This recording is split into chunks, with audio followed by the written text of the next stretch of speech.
मंगल मोहिन आज हुए पाहुन छठ आए।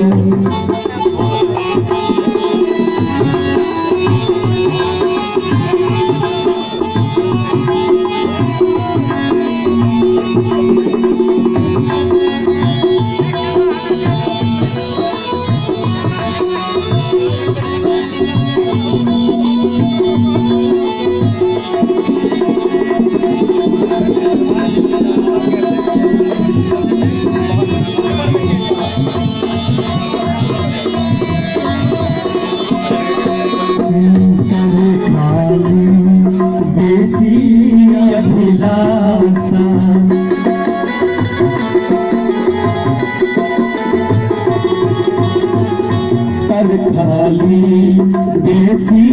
अभिलाषा मूंग धान पर अगबे आशा मूंग धान पर अगबे आशा मान बढ़ावल पाग है इनका सिर राखल मान बढ़ावल पाग है इनका सिर राखल मंगल में आज है पाहुन छठ आयल मंगल में आज है पाहुन छठ आयल घन घन जागल भाग है बन कमल फुलायल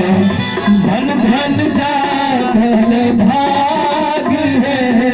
मन कमल फुलायल मंगल में आज है पाहुन छठ आयल मंगल में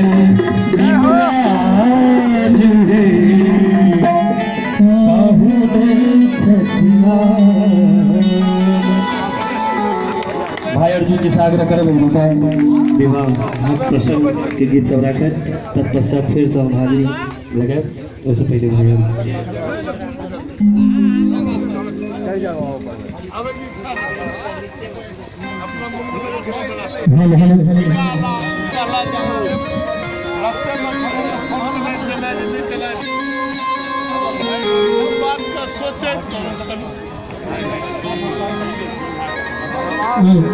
दोनों का है तो बोला हमने